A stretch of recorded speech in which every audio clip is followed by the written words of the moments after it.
It's going to be Delhi versus England opening up on Dry Arabia. And as we were highlighting, this matchup is a lot more even than it once was, as we finally are ready to get underway. So it looks like we've loaded in. And let's check the generation first of all, because one thing I always like to check when we open up like this is whether either side gets kind of a retracted spawn. And I'd have to say, actually, this time around, these spawns look fairly even. The tree lines are pretty comparable. You haven't got anyone pushed up hard against the back wall.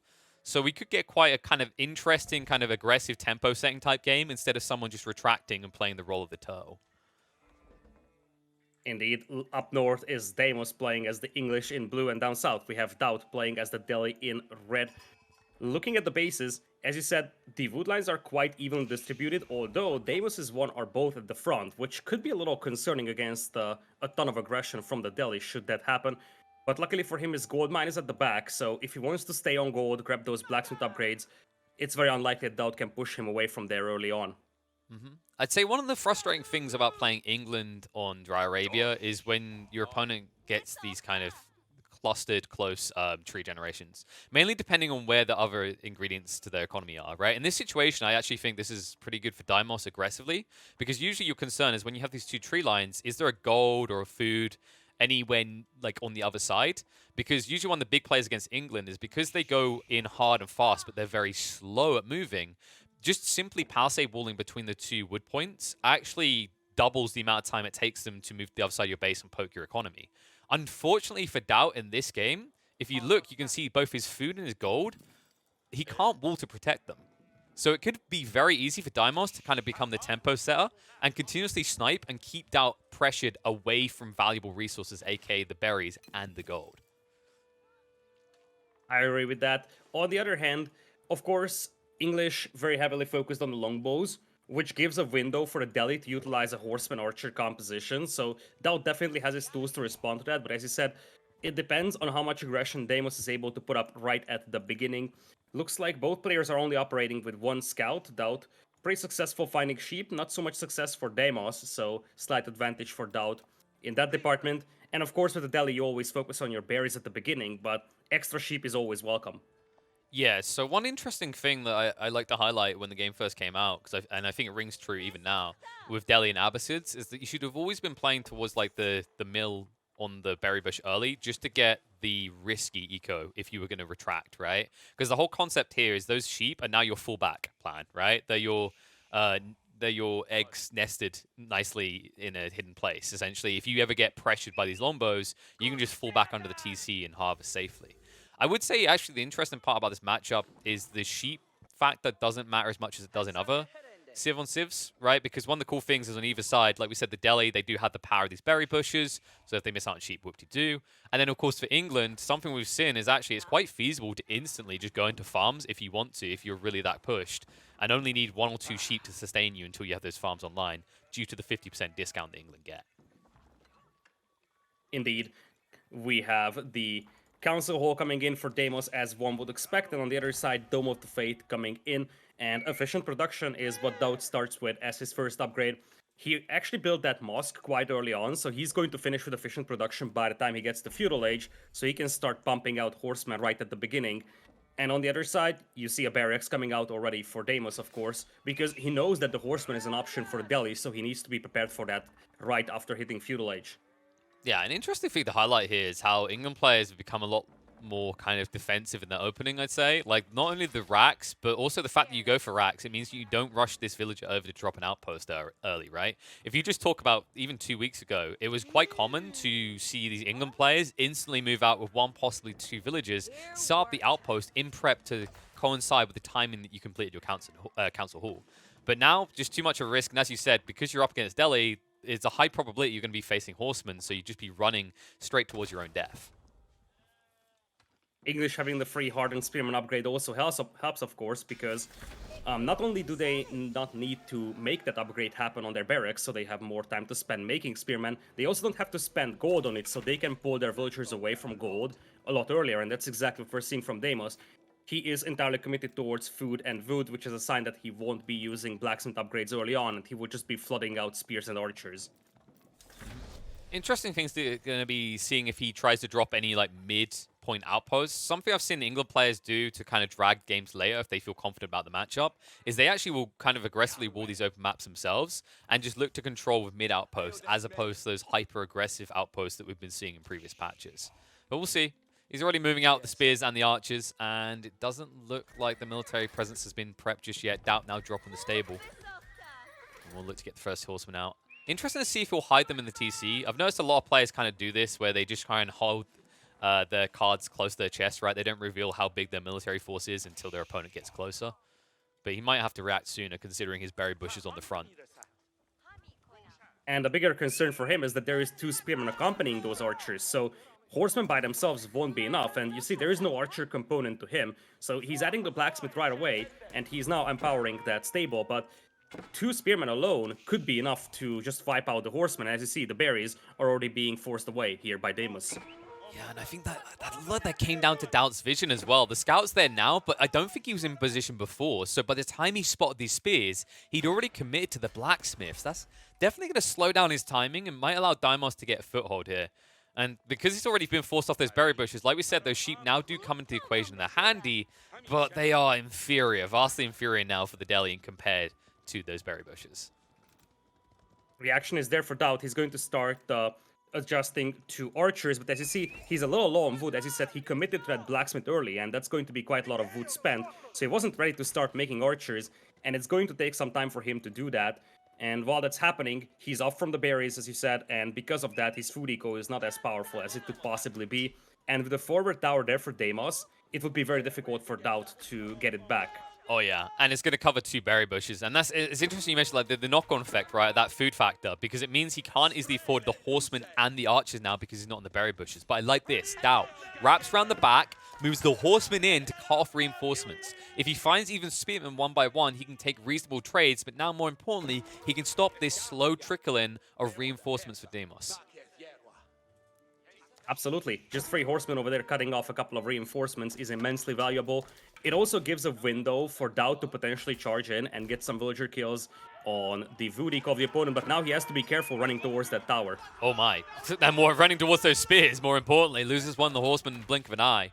And I guess it's actually tough for him to try and raid into England's economy as well, because I think something that we often forget, because we're so focused on the Lombos, the rush factor of England, is their defensive elements. The double arrow fire from the TC makes it very hard for even these horsemen to dive in, even after they got buffed on their ranged armor, up by 1 all ages.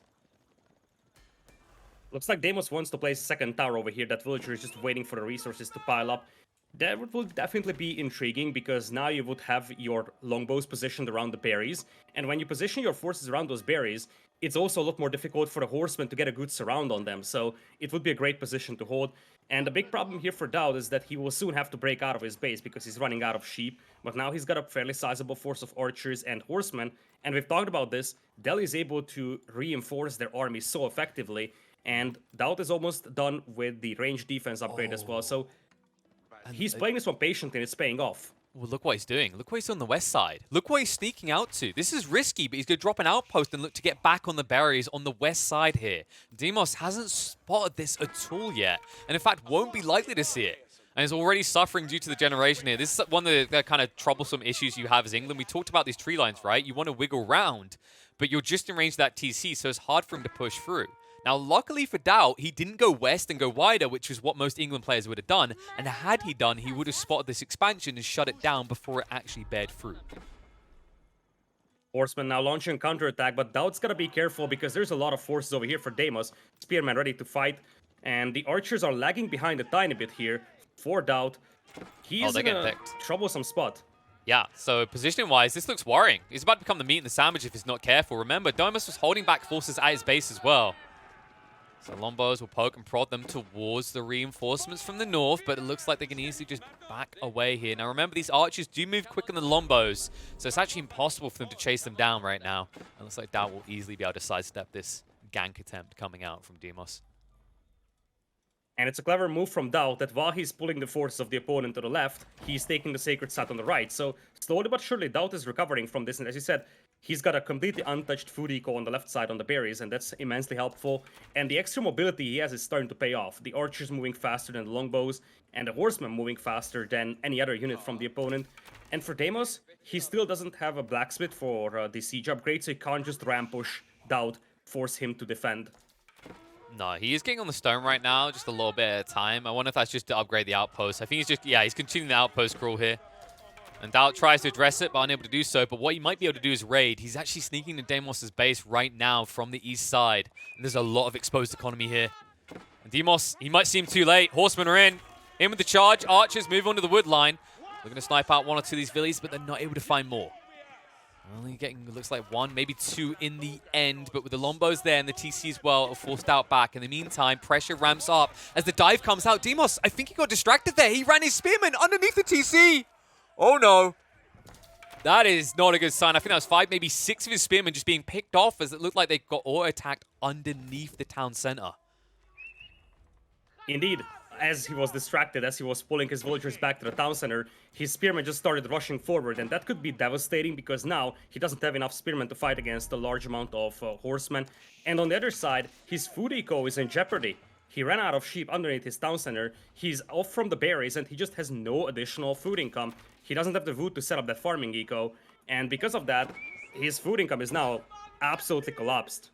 No, and I love this from DauT. DauT is not coming back to ever address this force in his base. He understands that actually Deimos is in for a penny, in for a pound. If he tries to fall back to his side of the map to defend his base, it's going to take him what's going to feel like a million years.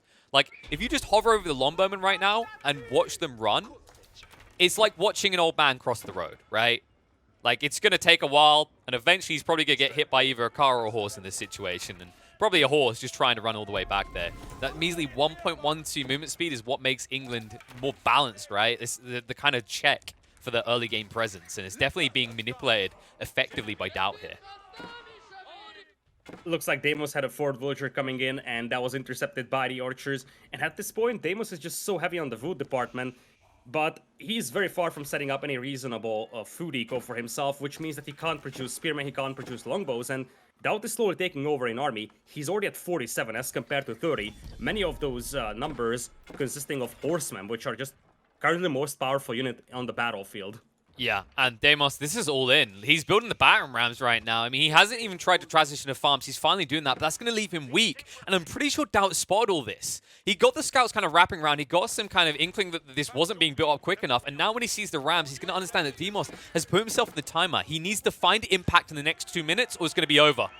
And the ride out, straight in. The spearmen aren't in position. They can't help. They're trying to garrison. No! Deimos! Dead much more like. It looks like he can't really go anywhere here. The amount of horsemen here, they'll be able to burst through the outpost. They don't care. With that extra ranged armor, it barely hurts. And Deimos is like, I can use this ram to kill horses, right? It's just a big spike. It's like a big spear. No, my friend, it doesn't work that way. There's nowhere to run. There's nowhere to hide. The reinforcement's going to be too late, and Deimos might lose the entirety of his forward base here. It looks like there is no way that he can repel this big of a force coming out of DauT. Yeah, there's no way that he can do that. And the ram is going to go down. That's a big investment going down the drain as well. The towers will be cleaned up. DauT also lost some of his numbers, but ultimately he's going to have a much easier time replenishing those than it's going to be for Deimos. And Deimos' army has just disappeared from the battlefield. He's down to 11, out of which 10 are garrisoned in these towers and are about to get slaughtered. No, you know, Deimos, like, he's going to lose more of his troops, going to lose the forward front. It really feels like he was all in on the outpost cheese, right? He was looking to set up that network, and England do this very differently to other civs, but I think the critical detail is when DauT spotted out those berry bushes and denied them. Deimos was relying on that, and ever since that point in the game, he's not had the surplus resources to do absolutely anything, and now with DauT teching up into Castle Age, it just might be a game where Deimos sees that tick over and then instantly hits the GG. He kind of has to at this point. Looking at the population, it's double for DauT at this point. And once DauT gets to Castle Age, he's going to have the Lancers as an added component. Indeed, he's adding 2 more stables. And he's also controlling 2 sacred sites. He's got the Scholars to start picking up relics with. And there's just nowhere to go at this point for Deimos. He's got his food eco set up now, but by the time it starts kicking in, it's just a little too late. And at this point, DauT's army is just gigantic. 40 versus just 5 from his opponent. And there it is. He sees the tech up. Deimos, he looks at his base, he looks at his poor people. He wonders if there'll be a better tomorrow for them, but it will not happen today. He'll call the GG. Map 1 will be going the way of DauT. It's like both players are just operating with one scout, not something that you commonly see from HRE on this map. You usually add the second scout here simply because you want to grab some extra sheep. Obviously, the prelate boosting your eco is very effective when you have the sheep nearby at the beginning. So you're trying to get as many sheep as you can possibly have. You'll probably take your hunt with an extra mill or potentially professional scouts, but ultimately having some extra sheep for the HR is always a nice thing to have because you can have a very efficient food eco with the prelates boosting it. And you go through them quickly. Something that we see a lot with these civs, right? We talk about the idea of like fabricating new resources, right? Like China, for example, we're talking about. They have a supervisor oversee a building, and they essentially convert your existing resources in that area into an extra 20%, right? Same with like Rus with the wooden fortresses. They give you 20% additional drop-off. The thing about the HRE is they have this ridiculously powerful Holy Inspiration that buffs you to gather 40% quicker. But it doesn't give you 40% more resources in the area, right? So if anything, you dry up quicker. So you have to actually keep ample resources pushing into your eco area so that you're able to actually sustain your output. So the fact that he's already draining through these sheep, luckily for him, because the deer spawn so quickly, will tide him over. But it's something to definitely keep in mind when we talk about things like the gold veins, is you're going to pick them apart much quicker than other civs would, and it means you're probably going to have to move out to more dangerous areas of the map much sooner than other civs would have to. The Aachen Chapel is coming in for both sides over here. Deimos is only building it with 2 wheels. DauT is building that up with 6. So DauT is rushing that Feudal Age quite heavily. Both players will have an Aachen Chapel that's going to boost their food, wood, and gold income as well. For DauT, he even has the mill in its influence radius, so it's actually the perfect Aachen Chapel. Not so lucky for Deimos. He is only going to have his sheep villagers covered by it, but he's going to have to move out for a hunt. Oftentimes when this happens, he would just add a second prelate and make a mill there and use that prelate to boost that food eco. So not the end of the world, but slightly more efficiency here for DauT. Yeah, this is one of those frustrating things that I kind of don't like about Age of Empires, right? Like, you get some really cool generations, but when you talk about a competitive scene and then people playing mirror matchups, it can be really sucky when small details like the map seed, or what should be small details, can really be definitive. Because I think for the HRE matchup, this is a very important detail. If you can get the Holy Trinity of food, gold, and wood in the influence of your Aachen Chapel, it boosts your economy so much further than your opponent. By like in this case, in this matchup, I'd say like DauT for the next 5-6 minutes should be about 20-25% more efficient at least than his opponent, just because he'll be able to reach the threshold of like 10 plus villages for each prelate, and then he'll be able to essentially bulk up to, I'd say, about 30 villages underneath the influence of this chapel before he gets a big enough economy that he moves outside of it. Absolutely. And since he already has the Aachen Chapel up, all of his villagers are boosted, whereas on the other side, obviously Deimos not having the Aachen Chapel up means that many of the villagers are not boosted just yet, the wood gatherers, and that's also going to decrease his efficiency. And strictly speaking, DauT even has the stone in the influence radius of the Aachen Chapel. Not something that's going to be a factor early on, but this is really the perfect Aachen Chapel for DauT. Yeah, it's kind of disgusting to look at when you think about it. That definitely doesn't feel fair to Deimos right now. I mean, we talked about the map gods being reasonable with the relic generation, but it seems like they wanted to balance out the decision when it came to everything else. Remember, folks, Deimos is currently 1 game down, DauT 1 away from winning. And with an opening like this, with the way DauT played last game as well, understanding patience and when he can pressure, it could be a case of Deimos just being slapped out quickly unless he tries to make a move soon. And my concern is that DauT is already being into the punchline. Stable's already going down for him. Deimos is just completely non-present militarily. He's just rushing castle as fast as possible. And remember, one weakness of doing this compared to what DauT is doing, it means that when you do arrive in castle, if you run your fragile prelates out to gather up these relics, they're not going to have anyone to protect them. They can be sniped out very easily. And that's something that DauT is going to be prepped to not only defend his own prelates, but also snipe out yours because he already has a stable down. Absolutely. And the thing is that, of course, you can say that, hey, I'm going to get to Castle Age, I'm going to make some knights, but when you get to Castle Age, the moment you get there, you want to start picking up relics. So you can't just get to Castle Age, make a stable, start making knights, and then move out with your prelates, because that's already too late. So what DauT is doing is indeed a little more effective. He's going to have some presence on the map. It looks like he's not popping out any horsemen just yet. He probably wants to click up to Castle Age first. He's adding an extra prelate now to start moving out towards the relics. Whereas on the other side, as you see, the Regnitz Cathedral is being rushed up by no less than 16 villagers. So really, Deimos is all in going into that castle age as fast as possible. And I think the reason that DauT didn't go for Horseman in the end is that scout. That scout actually moved in. I think he got eyeballs on what was happening. So he kind of understood that Deimos didn't even have any military presence whatsoever. And then he might even got a glimpse of this many workers. I mean, that is the ludicrous amount of workers to put on this at this stage. Usually this is the way HRE plays, though. When you talk about these mirror matchups, it's literally a race. Simply a race of who can get up first, because even one relic advantage makes a huge difference. Remember, folks, this cathedral buffs up the generation of gold every minute for you by an extra 200%, meaning you get 300 gold per minute for each relic banked inside of this cathedral. Indeed, you do. And that basically would translate to a free relic difference between other civilizations. So if this was, let's say, an English mirror, 300 gold per minute is 3 relics worth of difference. So that's a considerable amount of gold for the rest of the game, as you already see the horsemen pop out for DauT. Ragnar's Cathedral is already in for Deimos, but as you said, with the horsemen soon coming onto the battlefield, it's going to be difficult for Deimos to secure those relics. He will get one because the scout won't be able to take down the prelate. But after that, you're going to have DauT's prelates moving out now. Prelate speed also was increased in the recent patch, so it takes a little less time to get those relics, and that could be helpful when you have scouts or even horsemen chasing your prelates. Yeah, that's very true. And Deimos already securing two of them. But DauT, I like that he shifts out for the central relic on the south side. Wants to get the harder to reach one, but looks like Deimos is ahead of him. Look what he's done. He snatched it up already. And the horseman was distracted by the scout the entire time. The prelate is going to realize he's got empty hands as he arrives where the relic once was. And it's looking like it very easily may be Deimos getting 3 of these relics, which would be a huge booster. You know, you mentioned it as like 3 relics for the price of 1 for the HRE, right? Another cool way to think of it is, let's say we provide... for a standard villager not being buffed by Holy Inspiration, let's say a villager gathers around 40 of a resource a minute, right?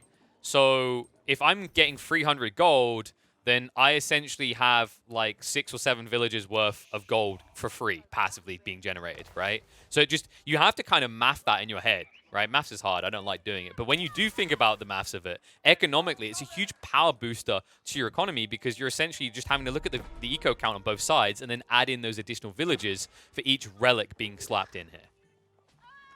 DauT is going to be able to yoink a villager away here from Deimos. Deimos now going for the knights, and as you said, one of the things that was missing there for DauT is the horseman numbers. He was slower to castle age, but he only had like 1 horseman on the battlefield, so he really wasn't able to snipe prelates. And that's part of the reason why Deimos is now on 3. It looks like we will have 2 stables coming in for him. Other side, we will have Market come up for DauT early on. He added a second stable and then he cancelled it. So now Deimos is going to have his window when it comes to knight numbers and should be able to deny the sacred sites that DauT is capping right now.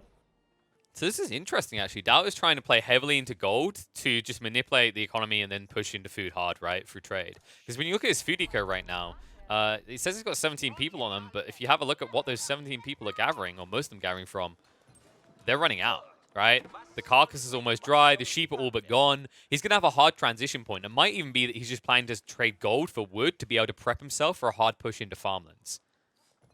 In the middle, though, there is a big fight being won by DauT over here. He's going to yoink a prelate, and a knight as well was also taken down previously. So while he is behind in terms of relic numbers, we also have to consider that he's got 2 sacred sites and he's capturing the 3rd one. So that is an extra 300 gold per minute. And if you look at the gold income per minute, it's actually better for DauT. And if you look at his resources, that is a fast Imperial with the Palace of Swabia coming in for our red player. Holy mother of cheddar, yes, that is. It's already being built on the fort as well, so it'll be a nice kind of fallback point around the choke point for him with the Palace of Swabia. And I don't think the Deimos is aware of this at all. He's just building more knights. He's casually walling. Look what he's doing. He's just walling himself in. He's getting warm for the winter. The problem is it's going to be a long winter. When you look at his resources, because he keeps pushing out this many knights, all he has is surplus gold and nothing else. He'll finally drop the marketplace, but he's a long way away from his Imperial timing. And it means that DauT is going to be dominant for the next few minutes. And part of the reason why he's so far away is because he doesn't have the food. And he's just now starting to take the hunt. That's the difference between DauT's eco and his eco. DauT already depleted his hunt, boosted by the Aachen Chapel. Whereas on the other side, you just don't have that. Wheelbarrow was also missing the whole time for Deimos, whereas you had that for DauT. So DauT really just wanted to secure those relics as much as he could. But his ultimate goal is this fast Imperial, and he's going to nail that in 11:30. That's going to be a beauty. And he still has some knights to defend himself. So Deimos, until he sees that tick up, wouldn't have been aware this was happening. He'd try to move out now, but DauT might be able to prep in time. And remember, because you have this Palace of Swabia up, you now have cannon fodder. You don't care if these villagers start getting picked off by knights. It's kind of irrelevant in the grand scheme of things, and Deimos still not even close to ready to start his own tech up. The only thing he can do right now is decap these sacred sites and try to stem the bleeding, because DauT is going to easily cruise through to his military timing without any pressure applied to him. The only thing that Deimos can do right now is try to strip away some of those additional resources he's getting elsewhere on the map. Absolutely. Of course, he can also try securing the sacred sites just so that he's got a slightly better gold income. He's not far away from Imp, but he needs to start buying food over here in order to get up. And also, since DauT was buying food, the base price of food is much higher for our blue player than it is for our red player. So it would take 200 gold to buy 100 food here for Deimos as compared to what it was for DauT, which is much lower. That's pretty crippling in the situation. You can see how he's suffering as well. So late into that hunt as you were talking about. Now a fight going on with the Knights. No animation cancelling around these parts. Nope, just a straight number game. A number game that will favor DauT here as it will chase Deimos away. And we'll probably look to recap these sacred sites. And now you need to be careful. Deimos in a fragile state where he can't really afford to replace any military units lost because he needs that Imperial Age timing. But DauT is now going to continue to snowball and just amass more troops to push in. And it is going to leave Deimos in a very fragile state. And he is still not going up to Imperial. Every second that he's delayed is just a massive advantage for DauT at this point, because DauT can just pop out villagers so fast from that Palace of Swabia. He's at 58 as opposed to 41, so already a 17 villagers lead. And it really doesn't matter for Deimos that he's got one extra relic when DauT's got the sacred sites and DauT's got the villager advantage. Imperial Age on the way right now for Deimos. It's an even bigger lead though. Look what just got completed by DauT. These are elite knights now. Heavy hitters. The Swole boys are ready to fight, and these small blue knights look irrelevant in comparison on the health, on the damage, on everything. And these palisades will not hold the knights out for long. Although you might buy enough time for the tech up, DauT in a position where as soon as he burns this down and sees that tech up, he might just rush in deeper. Deimos has to find a way to maybe get some rush cycling going, but he's a little bit too hesitant. He's paranoid. He understands that right now he can't afford to push out new knights, so he needs to prep a defense. He's going to fall back, drop the racks, and look to get some spearmen out. But you have to question if this will be quick enough, because remember, when he gets to those spearmen, they're not going to be upgraded. They're going to be pretty flimsy against elite knights at this stage in the game. Absolutely, they will have absolutely no upgrades, and those are elite knights out there. DauT could also bring in some bombards as well to start taking down buildings, but as you said, this is the window for DauT to strike. He sees that Deimos is an Imperial, so he needs to wipe out that army of Castle Age Knights with his elites before the upgrades come in for Deimos. And here he goes, riding in. He's going to force the engagement because he didn't want to surrender over his economy, and it means that this is going to favor DauT, as these are still just normie knights. However, the assistance of the TC is making a small difference. Spearmen starting to come out, but they are weak, and more elite knights are arriving. Deimos repelling DauT away for the moment, but won't be able to emphatically push him out of his base. He'll easily linger around and look to wrap around if you ever back off. More spears coming out. Poke's doing some decent damage. It looks like because the upgrade are hardened now, DauT is going to back away for the moment, but he's gained a lot of ground. Deimos is definitely up against the ropes. And with the turnaround, he baits him out outside of range of the TC, and he needs to retreat, which means he's going to lose the spears as well. And with that, he can easily run rampant through the economy, and look how many people in this wood line. We'll see if Deimos is going to be in trouble there, as DauT doesn't quite spot it just yet. Instead, sticks on top of the military units and looks to aggress through. And he's splitting up to look for clues, and he's going to find a lot of clues to a big murder scene that he's about to take part in. There really isn't enough room here to garrison everyone. It was a beaut, right? The way he drags him back. And Deimos, I don't know if that was auto-clicked or if he meant to chase him that far, but it definitely was his kryptonite. And now the knights are just rampaging all the food eco here, so suddenly you're off from food, and it's gonna be more and more difficult to replenish those spearmen, get the upgrades, get some more knights going. Deimos is still scrambling to get some more barracks going, but as you said, the upgrades are so severely lacking, and DauT is already preparing the next step, so once he sees full spearmen, he can just start adding his own men-at-arms, but I'm not even sure if that's going to be needed, because he's just slaying villagers left and right. Oh, I'm waiting to see if he does the critical detail. If DauT takes out this market, like, Deimos is done. He won't be able to trade. He won't be able to get the food to actually push out units. No matter how expensive it is, he won't be able to get it because he won't have a marketplace. For the moment, it's being left alone just because he wants to butcher more of these villages. More knights riding deeper into the economy lines around the Palace of Swabia. And Deimos is looking like a headless chicken. It's a never-ending slog of knights. There's already a keep dropped in the center, and DauT is dominant right now. And I just don't see how Deimos does this anymore. Yeah, absolutely. He's down to 34 population with basically no villagers working. On the other side, DauT just keeps flooding in the cavalry, and there's just no sign of DauT slowing down. Whereas for Deimos, his entire eco has collapsed, so he can barely afford to make any more units. The next wave of DauT should be able to finish him off. Yep. I mean, doesn't even need the next wave. These Knights are so damn tanky, diving through the TC, getting tickled at all times by these tiny puny arrows. DauT might just make this a 2-eye. I think Deimos is all but done at this stage. You can see he's barely moving anymore. He's got 1 or 2 villagers maximum outside a garrison, which means he has no economy and no way back into this. DauT is going to swiftly kick him out of the tournament 2-0.